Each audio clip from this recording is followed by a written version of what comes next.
रावत है। उसके बाद मैंने डिलीट किया जवाहरलाल नेहरू विश्वविद्यालय से। मैंने 7 विश्वविद्यालय से पढ़ाई की और बाद में मैंने इस्तीफा दे दिया। हमने आप सबके लिए सुप्रीम कोर्ट और दिल्ली हाई कोर्ट से 1 दर्जन केस जीते हैं।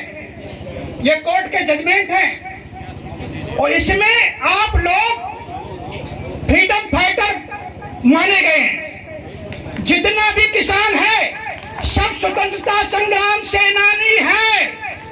1857 से 1947 तक किसानों ने जो देश की आजादी की लड़ाई लड़ी थी, उस बेस पर हमारे कोर्ट केस पर सुप्रीम कोर्ट और दिल्ली हाई कोर्ट ने मोहर लगा दी है। और आप लोग ये स्वतंत्रता संग्राम सेनानी पेंशन ले सकते हैं।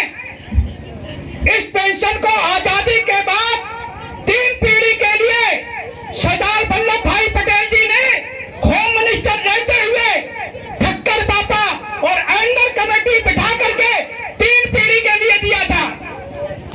ये पेंशन हम सबको बाबा को मिलना था। 70 साल पहले बाबा लोग पढ़े लिखे नहीं थे। चालाक लोगों ने कह दिया तुम्हारा कान कौवा ले गया। उन्होंने कान नहीं देखा, कौवा के पीछे दौड़ लगा दी और फॉर्म नहीं भरा तो ये ठेंगा मिला। पिताजी का नंबर लाया, पिताजी को भी मूर्ख बना दिया। हमें आपको पता नहीं है। और इसी को नरेंद्र मोदी कह रहे थे कि विदेशों में काला धन जमा है और जब विदेशों से काला धन लाएंगे तो सबके खाते में 15-15 लाख रुपए आएगा।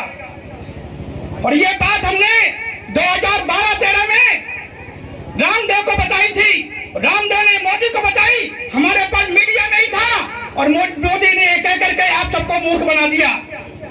हमने फिर 2015 में केस किया और 2017 में केस जीता। हमने 1,70,000 फर्जी फ्रीडम फाइटर पकड़े हैं। 1,70,000 जिनको 90,000 रुपए महीना ये स्वतंत्रता संग्राम सेनानी पेंशन मिल रही है, सुविधाएं अलग से।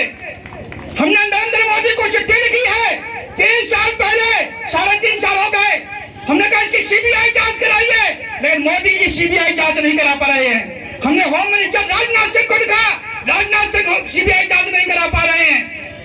लेकिन मित्रों मैं बता दे रहा हूं, जब हमने सुप्रीम कोर्ट में केस किया, सुप्रीम कोर्ट में केस करने के बाद सरकार ने हलफनामा दिया कि हमारे पास 1857 से 1947 तक के जो देश के लिए आजादी के लिए जिन्होंने बलिदान दिया है उन लोगों की सूची नहीं है।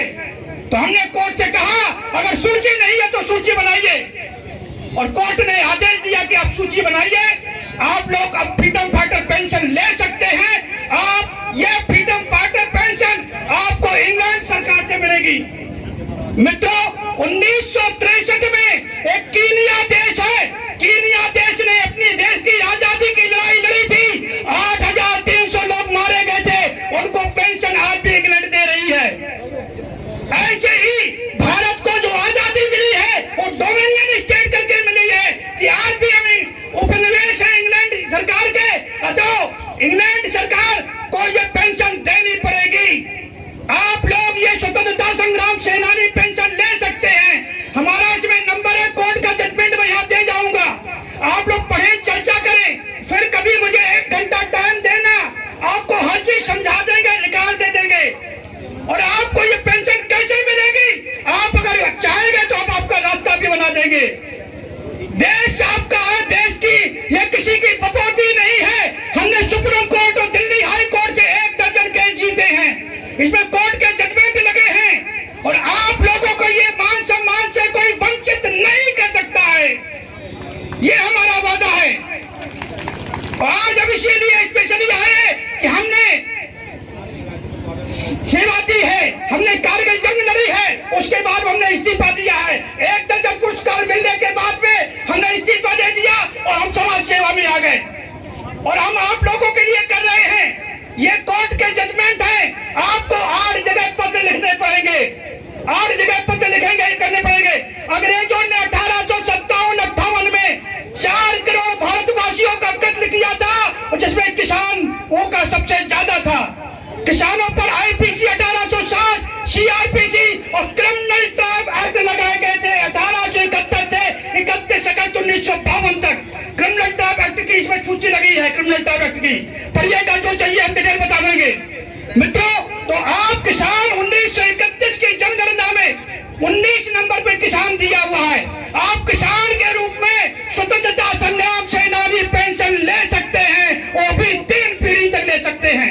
आप लेंगे, आपके बच्चे लेंगे और उनके बच्चे लेंगे। मित्रों, आपको उसका तरीका अपनाना पड़ेगा। मोदी जी ने कहा कि 15-15 लाख मिलेंगे, तो 15 लाख के लिए आप बताइए आपने कौन सा फार्म भरा, कौन से दफ्तर में गए और किससे मांगे। सरकार को आपको बताना पड़ेगा कि हमारे दादा के दादा ये देश की आजादी की लड़ाई में यहाँ शहीद हुए थे और इसका रिकॉर्ड ये है। हम आपको सारा रिकॉर्ड देंगे। हमारी किताब न्याय के लिए आज का छप रही है और 31 मार्च के पहले आ जाएगी। आप लोग हमसे ले सकते हैं। 1857 पर 2 किताबें आ रही हैं। अभी हमारे सुप्रीम कोर्ट केस पर अभी हमने कहा युद्ध स्मारक बनाओ।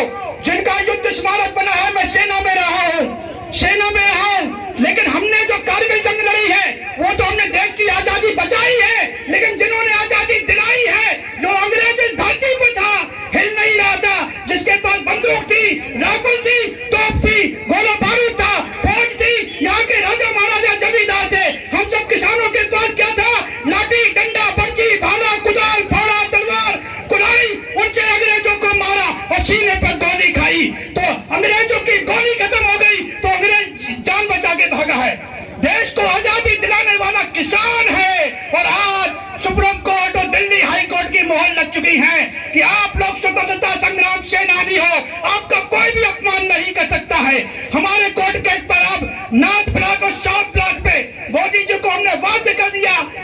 5 मार्च 2019 को हमने केस जीता था कि इसमें 1857 से 1947 के बीच के लोगों का युद्ध स्मारक बनाए, जिसमें आपके दादा के दादा का नाम लिखा जाएगा और आपको और आपकी औलादों को, उनकी औलादों को पेंशन और मान सम्मान मिलेगा। फिर कभी आप मुझे मौका देना, क्योंकि हमें 2 मिनट का टाइम दिया था। जाने के पहले मैं एक बात कहना चाहता हूं। तुम एक अनरकर हो, केवल अनरकर में चिंगारी। तुम एक अनरकर हो, केवल उड़कर छप्पर तक जा सकते हो और छप्पर से ऊपर उड़ करके अंबर में आग लगा सकते हो। मित्रों, यहाँ कौन है, यहाँ कौन है जो ना डूबा हो कभी पापकारा में? यहाँ कौन है जो ना डूबा हो किसी कभी पापकारा में? और किसके बसन नहीं भीगे हैं बैतरणी की धारा में? एक मनुष्य अर्जित करता है अर्थ पाप के बल से और दूसरा उसे भोगता भाग्यवाद के फल से। अर्थ पाप के बल से अडानी अंबानी धन अर्जित कर रहे हैं और आप गरीब के घर में पैदा हो करके आपके बच्चे भाग्यवाद पर ये आप पाप भोग रहे हैं। ये देश में जो हो रहा है, देश का कानून है, ये देश के कानून सबके लिए बराबर है। Law of the land is equal for everyone. देश का कानून सबके लिए बराबर हो, चाहे ये चपरासी हो, चाहे मजदूर हो, चाहे राष्ट्रपति हो, ये कानून सबके लिए बराबर है। मित्रों, जो लोग मुखबिरी करते थे आज वो लोग सत्ता में विराजमान हैं। कहते हैं गद्दार है कदरे मुल्क के, गद्दार है कदरे मुल्क के दरबान बन गए और जितने नमक हराम थे सुल्तान बन गए। नमक हरामों को आपको सबक सिखाना है और आपका वक्त आ गया है। ये देश आपका है, आपके बच्चों का है, ये देश किसानों का है। इसलिए मित्रों, अपनी बात खत्म करने के पहले मैं कहना चाहूंगा कि तुमने नहीं चाहा, अरे तुमने नहीं चाहा वरना हालात बदल सकते थे। अरे तुमने नहीं चाहा वरना हालात बदल सकते थे। मेरे ये आंसू तुम्हारे भी हो सकते थे, मेरे भी आंसू तुम्हारे भी हो सकते थे। तुम झील बनकर ठहरे रहे एक जगह, दरिया बनते तो मंजिल तक पहुंच सकते थे। अब दरिया बनने की वक्त आ गया है मित्रों। जगह आपके बच्चों की पार्लियामेंट के अंदर है। जो गद्दार आज सत्ता में पार्लियामेंट के अंदर बैठे हैं उनको आपको खदेड़ना है और आप अपने बच्चों को पार्लियामेंट और असेंबली में पहुंचा करके किसान के हितों के कानून को बनाना है। नमस्कार, जय हिंद, जय समाजवाद, जय सरदार। खबरों में बने रहने के लिए फोरम 4 को सब्सक्राइब करें और नोटिफिकेशन पाने के लिए बेल आइकन दबाएं।